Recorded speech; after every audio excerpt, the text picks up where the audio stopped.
Today, we're going to start the session with a conversation with Tae Nahm, Managing Director and Co-founder of Storm Ventures. Tae, welcome to the show. Thank you very much, and I'm excited to be part of it. Well, let's start by introducing our audience to yourself a little bit, and then we'll come to Storm Ventures. What path did you follow to founding Storm Ventures? Sure. In my case, I was born in Korea. We immigrated when I was 5 years old. And I started my career in Silicon Valley at Wilson Sonsini as a corporate lawyer, and I worked with 200 startups, helping companies like Stratacom, others get incorporated, worked on their journey to sale. And then in 2000, left Lot and co-founded Storm Ventures, and have been now a partner at Storm Ventures for the last 22 years. So you have a very long history with the business of technology startups and Silicon Valley and so forth. So I want to start by asking you for a bit of a overview from your point of view on how that journey has evolved, how Silicon Valley has evolved, how the trends have evolved, and how you have evolved Storm Ventures with it. Right. I think the biggest change we're seeing right now is the cloud making Silicon Valley technology available almost anywhere. So it used to be that you would need to build an engineering team in Silicon Valley to get the best engineering talent. But now with Microsoft Azure, Google, GCP, and with AWS, you can be almost anywhere and get access to state-of-the-art technology. And the impact of that is now about half of our investments are outside Silicon Valley. And it used to be, if you look 10 years ago, 15 years ago, 95% of our investments were in Silicon Valley. Yeah. And we look at our unicorns, and half our unicorns now are outside Silicon Valley. Yeah. And that's, that is kind of the vision of 1Mby1M is to enable and empower entrepreneurs all around the world. We have companies, we have a company in Tanzania, actually.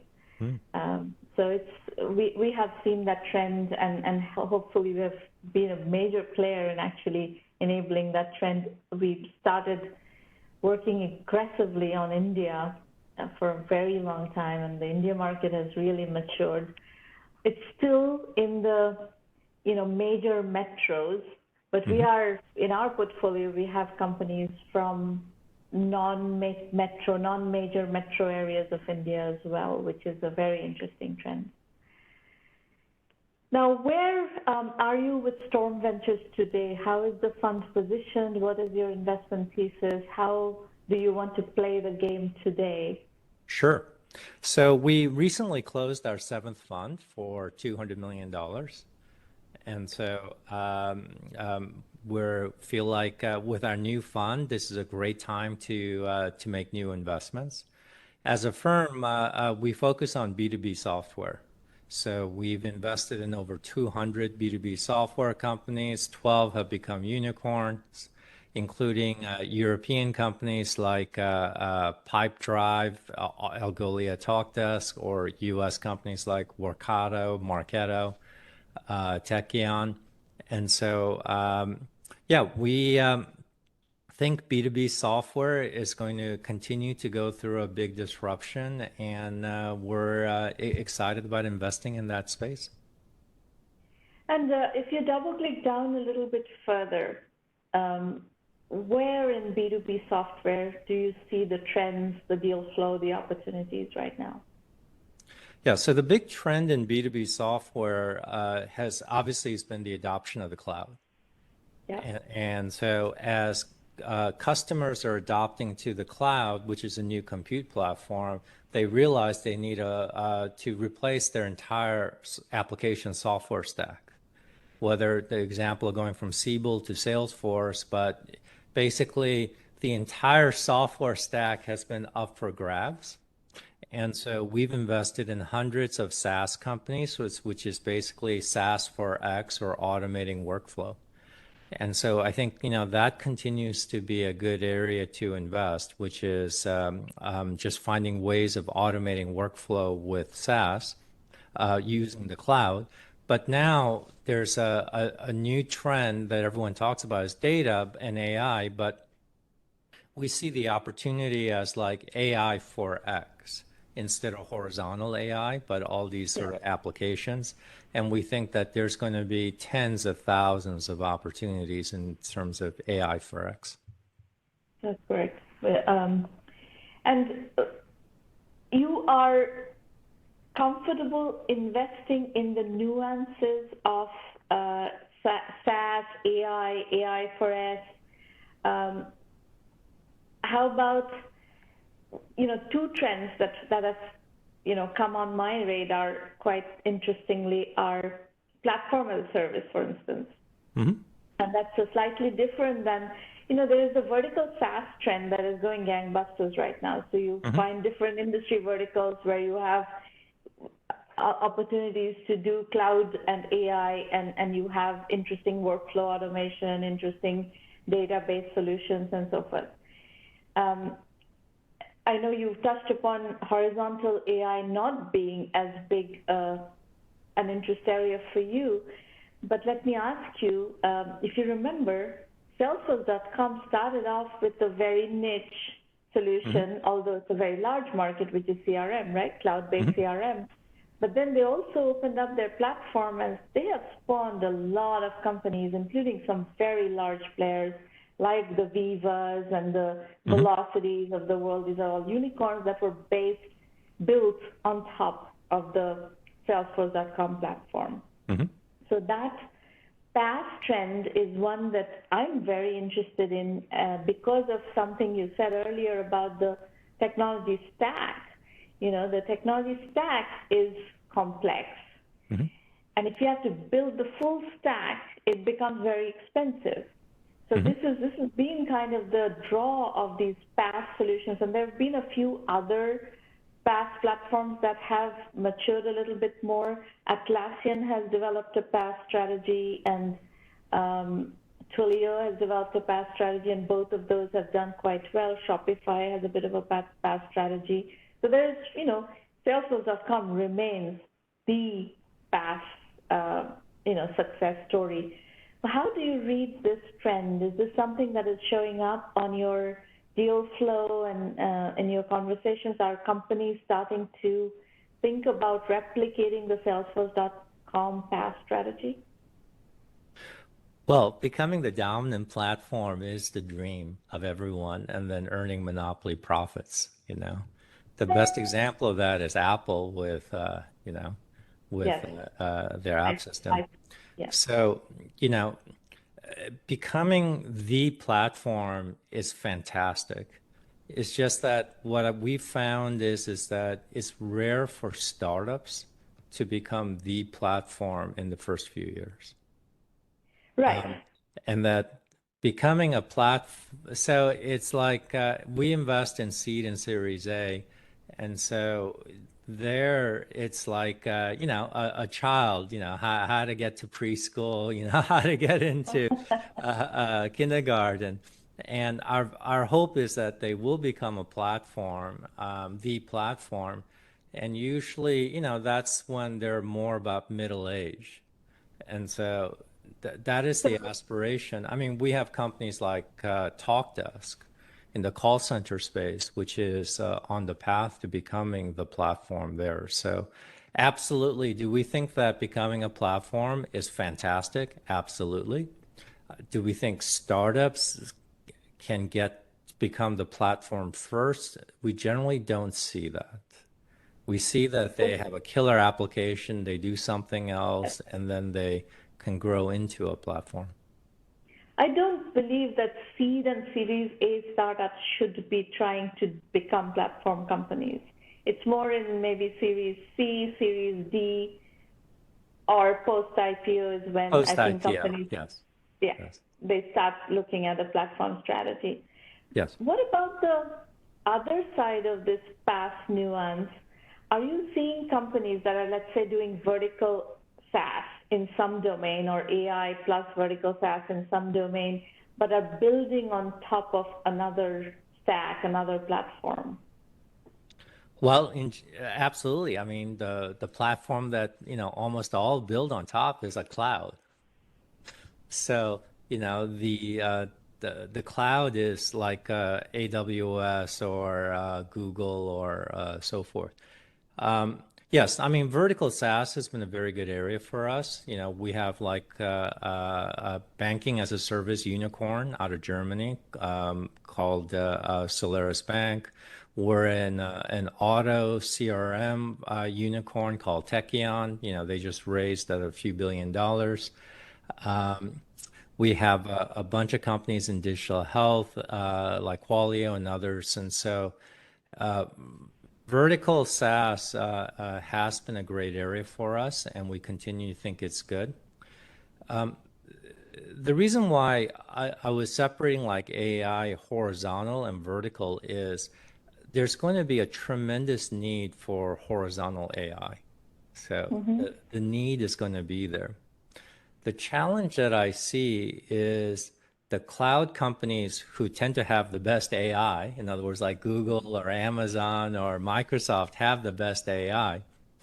And so they're in the position to make the best horizontal AI, will make it free, like Google did with Yes. TensorFlow, because Yes. it's a way of attracting customers to their platform, which is their cloud, and Right. monetizing And it there. Microsoft Azure has a very strong commitment to incorporating AI into their cloud platform. So that's the Yes. strategy that they're trying to follow. Yes. Yeah. So, Okay. their goal is to get everyone on their cloud.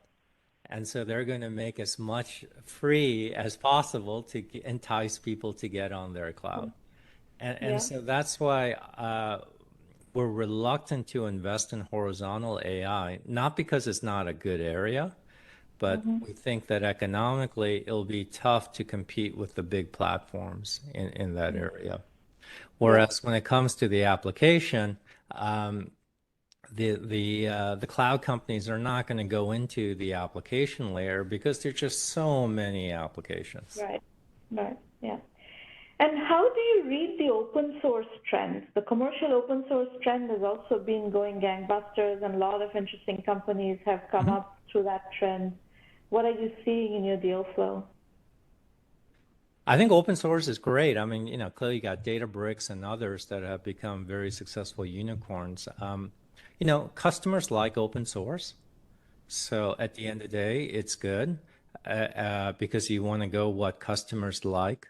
The challenge is just if it's open source, then how do you compete with your competitors? Especially if a big platform decides to adopt the open source. So that's what we look at is we like open source as long as we believe that the company could still have a differentiated position that will generate a meaningful business for them. Mm-hmm. Well, I've actually had open source conversations with a number of VCs who are really enjoying the open source business model, partly because of the immense lead generation capability Mhm. of the open source business, right? If you can find a good freemium model where people start with free and then, but there is enough additional stuff that they have to buy from the company by paying for it, then it's a terrific lead generation mechanism, and that's the big draw for most investors on the open source front. Absolutely. That's it. It helps there. It's just you just need to have a good monetization and profit engine at the back end. See, I'm going to switch gears a little bit from trends to specific investment strategies of how you like to invest. Mhm. Seed, Series A is your sweet spot. What qualifies as a seed, as an attractive seed investment? What do you want to see in the company? You want to see paying customers? You want to see a certain MRR rate? You want to see a certain ARR rate? What is a good seed deal for you? Right. So maybe I could turn that around and explain our two deal filters. because Sure. when we look at companies, we actually don't look at it as seed or Series A or Series B. We look at those as like terms that were invented by lawyers. Like, when I was a corporate lawyer, we would, do those financings. Instead, what we look at is we ask is, does a company have product market fit? And do they have go-to-market fit where they can unlock growth? And once a company has unlocked growth and is on the path where they're scaling to becoming the category leader. And so we look at those sort of stages and we analyze the company in that manner. I would say for us, about a third of investments right now are in companies that are pre-revenue, so pre-product market fit. And those companies, though, tend to either have a founder that we really believe in, that because maybe because we worked with before, but a founder that we really believe in, or it's a space that we really want, we feel we have to have an investment. So about a third, as I said, are pre-revenue, so clearly pre-product market fit.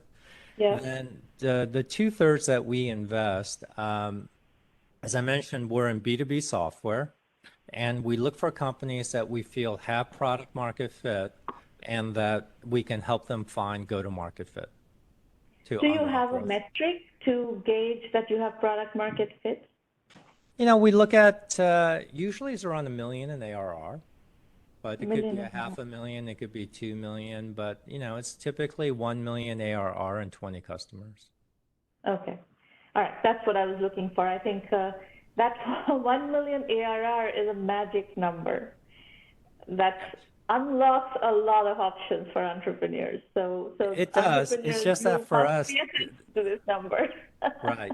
It's just that for us, there are just so many B2B software companies at 1 million ARR that as a firm, we just feel overwhelmed with the number of deals in that area. So when you see the deal flow has a lot of 1 million ARR companies, what is the next filter that you put on it to decide which of those myriad 1 million ARR companies that you want to go into? Yeah. So stepping back for a second, the question we ask is, do we think this company can become the category leader? If they, can become a category leader, we tend to do well. And so we ask the question first is, are they in a space that we believe can become a category? Yeah. Gartner or Forrester Defining the or the category is customers. important. Yeah, we'll define it as a category versus like a feature or something like that. So the first thing is we ask us, do we believe that they can be, this space will become a category? And then the second question we ask is, do we think they can become the leader? And the first step to becoming the leader is, will they unlock growth? So we really dig into how close, once we believe is a category, then we ask, can they unlock growth and how we can help them unlock growth? And do they have the right product vision and the roadmap to become that leader? And then the last question, the third is, can the founder get me there? And let's double click down on those last 2 points. One is unlocking growth. What trends are you seeing in SaaS companies finding growth strategies? What are the primary customer acquisition channels that you're seeing that are producing really well? There are different ways that people can make it work. I mean, go-to-market strategies, whether you're using product-led growth, you're using outbound, inbound, they're different mechanisms. At the end of the day, we just want to have one that we feel is really going to work for them. But are you seeing any of them coming up repeatedly right now? I mean, we've gone through many cycles. There was at one point Google search was a big one, but now Google search has become very expensive. So I'm hearing less as the Google search led growth. I do hear a lot of inbound with content marketing and capturing the organic Google I traffic. guess all those things have become expensive too, and but they can work. Is um, what we've been working with our companies on is actually a methodology in terms of how to unlock growth and a framework that works, which is how you go from like paddling to surfing. Paddling is, you burn a lot of energy to go a short distance, and when you surf, you feel that momentum and you can push.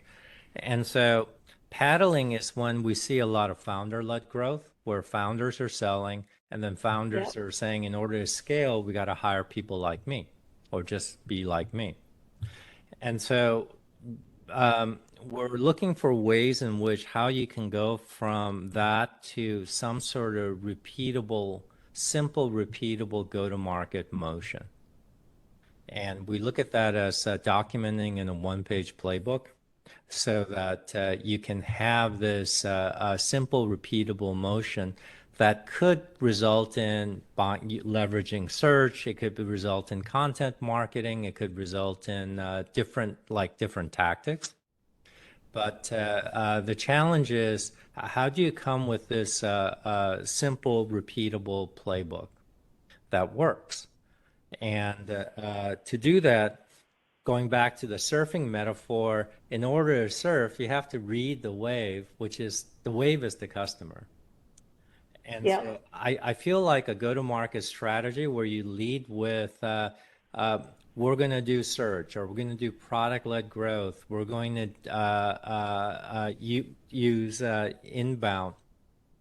I think it's ultimately going to struggle because the better way of looking at it is let's look at our customer as the wave, understand what the customer really wants, and then we deliver that, and that allows them to us to catch the wave.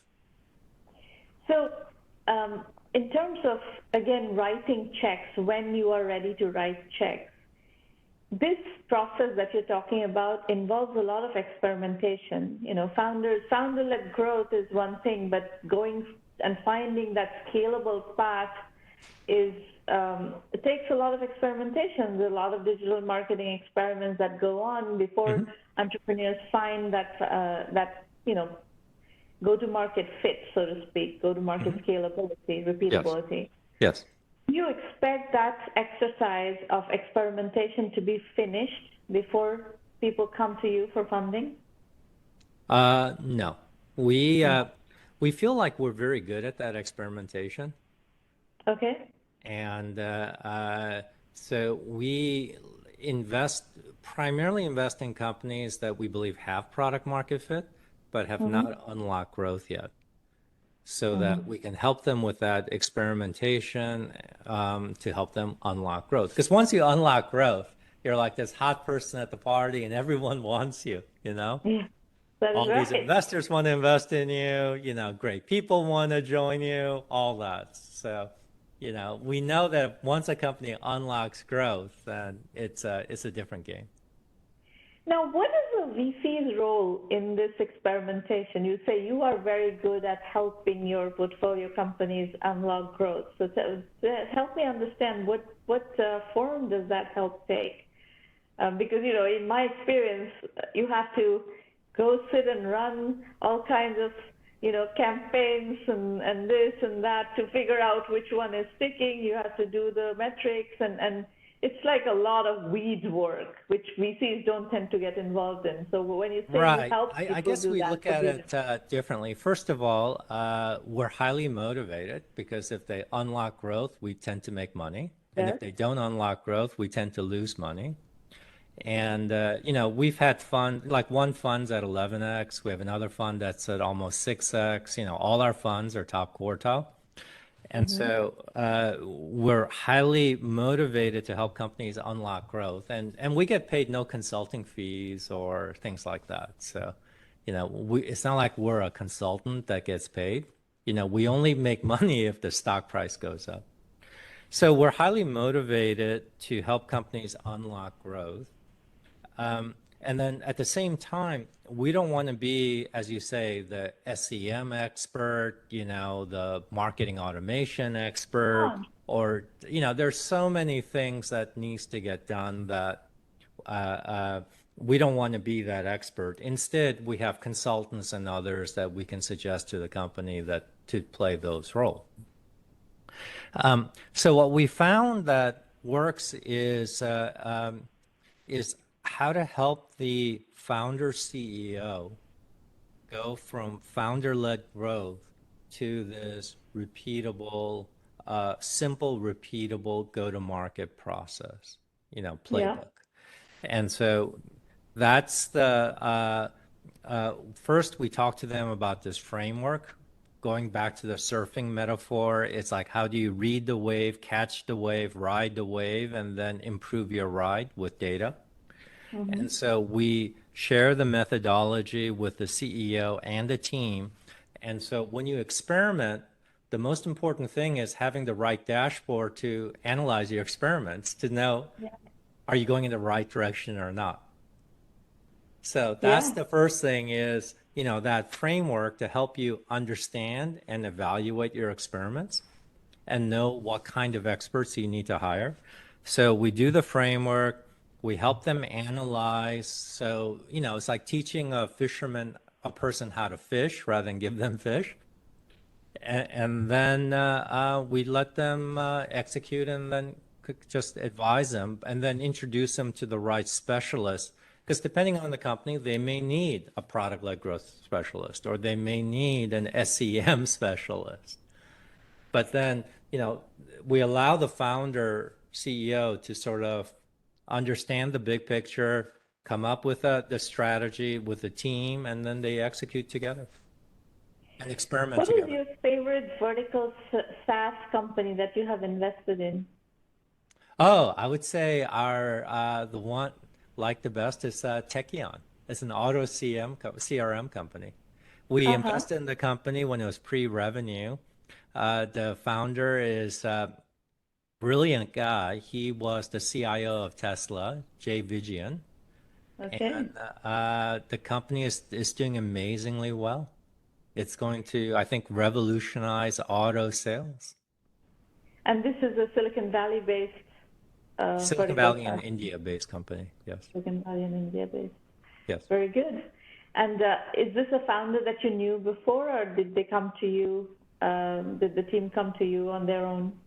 Uh, they came to us. We did not know them before, but well, actually, I take that back. A person on our team knew the founder well. Yes. So, so it's the reason you got to do that deal is because the founder knew somebody on your team. Well, I mean, when we invested, they had no revenue, they had no product. So it was a founder investment. You It was a invested founder in a investment. person. Yes. Yeah.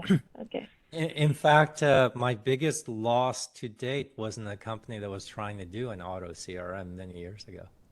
Oh, really? Yeah. Very interesting. Very cool. Great conversation, Tae. We will keep in touch and Okay. hopefully start working together. Thank That you. would be great. Thank you very much. Really appreciate it here. Okay. Take care. Okay. Okay. Bye. Bye.